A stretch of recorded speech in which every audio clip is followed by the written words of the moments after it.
La maison de Dieu, l'église Bethel, est l'objet particulier que nous avons en vue. Et si nous prenons encore Jacob comme notre illustration, nous sommes amenés à voir que tout ce qui concerne l'église doit commencer de son côté céleste et non de son côté terrestre. C'est un fait qui gouverne la vie de Jacob.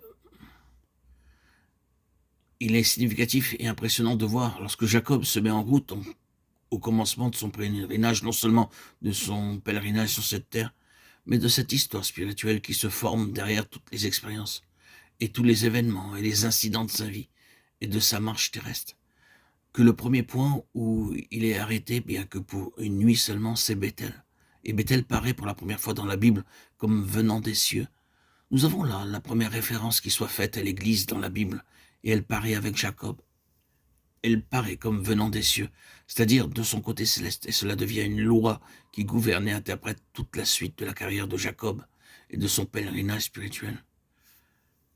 Ce qui est institué à ce point-là, c'est le gouvernement de ce qui est céleste, et lorsque ce gouvernement est introduit par Dieu, nous voyons que ce qui est simplement terrestre doit à partir de ce point passer sous la condamnation et la discipline de Dieu pour être détruit, afin que tout devienne progressivement céleste, selon son origine, sa source, son commencement. Il nous faut ici nous poser cette question qui embrasse tout. Où est-ce que tout commence et où est-ce que tout conduit? La réponse est une. Tout commence dans les cieux et tout conduit au ciel et s'accomplit dans les cieux. Ce n'est qu'une autre manière de dire que tout est de Christ, tout a été créé par lui et pour lui. Il est avant toute chose et toute chose subsiste en lui. Colossiens 1, 16, 17. Bien que la vérité correspondante ne soit pas exprimée, il y a beaucoup de passages qui révèlent aussi le fait qu'il est après toute chose, et non seulement avant toute chose.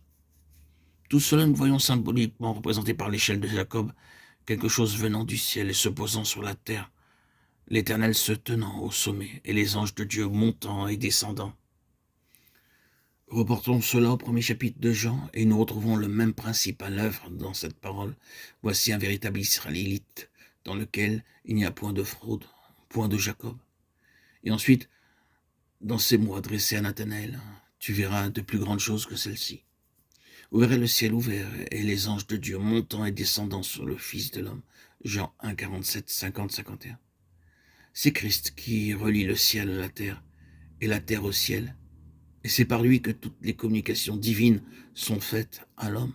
C'est Christ qui accomplit cette parole où Dieu t'est apparu. Genèse 35, 1. La maison de Dieu, c'est Christ. Mais souvenons-nous que tandis que cela est vrai de Christ personnellement, ce que nous devons voir comme étant la révélation du mystère, c'est que la maison de Dieu, c'est Christ exprimé corporativement dans l'Église qui est son corps. Et c'est dans le Christ corporatif, dans le Christ dont il est la tête, que se trouve la révélation et la communication de Dieu. C'est là, dans cette maison de Dieu, l'Église, que nous avons ce que Jacob a appelé la porte des cieux. L'Église est le Bethel de Dieu.